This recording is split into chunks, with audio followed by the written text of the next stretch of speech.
Hello internet, my name's Lave and this week I watched the BFG, the BFG. So The Big Friendly Giant is directed by the legend that is Steven Spielberg, and he's adapting Roald Dahl's book of the same name, and what a perfect combination. So you already know the plot, but I'm going to tell you again anyway. Sophie is an orphan girl living in an orphanage in London. She gets snatched by a giant who is big and taken to giant country, where she finds out that he's actually a friendly giant that is big, and he shows her giant country and dream country, where he catches dreams, mixes them up and gives them to kids. Unfortunately, giant country is also inhabited by 9 bigger, meaner giants that the pair will eventually have to contend with. Now, for some unknown reason, we got this film really late over here in the UK, and I was really desperate to see this because I was a fan of the book and the 1989 animation, and I was really surprised that some of the initial reviews for this were a bit so-so, because I thought this film was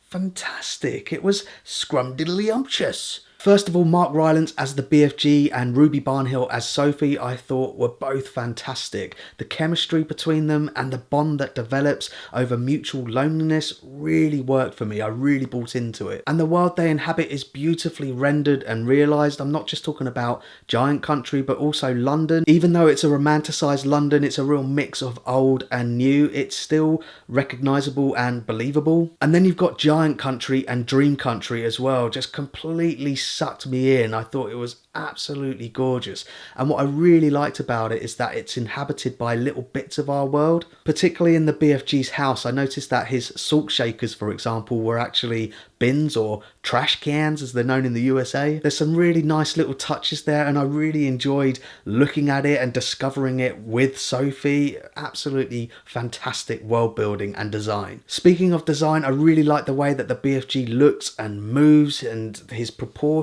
and his silhouette are just perfect. Really reminded me of Quentin Blake's original illustrations, and when you combine that with Mark Rylance's performance, it's just perfect. Now, the other 9 giants, I really liked the voice actors and the performances that they captured for them, but there were a few occasions where I thought they looked a bit rubbery, and on some occasions I felt that they dipped into the uncanny valley, but they were still a lot of fun despite the fact that they are big and mean, and there's more emphasis on them being more like bullies from school. Yeah, that's right, I'm big and mean, and that means I'm a cockney, you runt. The plot is largely intact from what I can remember from the book and the feature-length 1989 animation, from which I think there have been a lot of visual cues, particularly in the early scenes when Sophie is taken by the BFG. But there are some changes, particularly at the end. I wouldn't necessarily call them changes. Maybe it's best to describe them as tweaks. But for me, I felt that it worked and was in keeping with the rest of the film. And the only other tweak that I noticed is that they gave the BFG a bit more of a backstory, which again, I felt worked and just gave him more depth. Now, the film does slow down a little bit between the second and the third act when the pair eventually get to Buckingham Palace,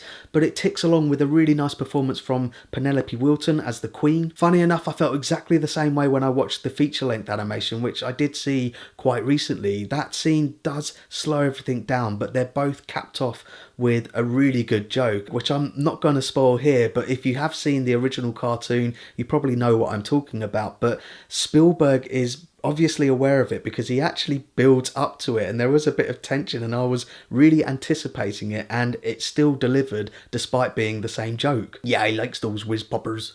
Perhaps the only other negative, slightly picky thing that I can think of is that the film doesn't have that dark side which Roald Dahl's books tend to have. It does allude to it in the fact that giants eat children, but Spielberg's world is much more sugar-coated. But then, having said that, I'd have no reservations about taking my 6-year-old niece to go and see this. Yeah, she's a little fizz popper. So that's my thoughts on the BFG, and pause the video now if you want to take a closer look at my enjoyment tracker. As I say, I really enjoyed this film, and I find it really hard to believe that this film is getting mediocre reviews, and apparently it's not performing so well, particularly over in the States, and the only reason why I think that is because it's competing against Secret Life of Pets and Finding Dory. I absolutely think that this will become a classic. I have a feeling it's going to be a film that's going to be repeated every Christmas or Easter, and to be honest, each time it's on, I would probably probably watch it. And I really hope that kids of today will look back and fondly remember it as much as I look back and fondly remember the book and the animation. I agree, it's not Spielberg's best work. It doesn't have the emotional impact that, say,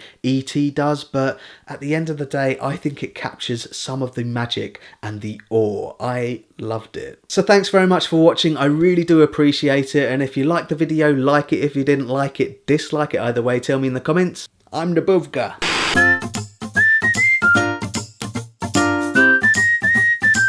Subscribe.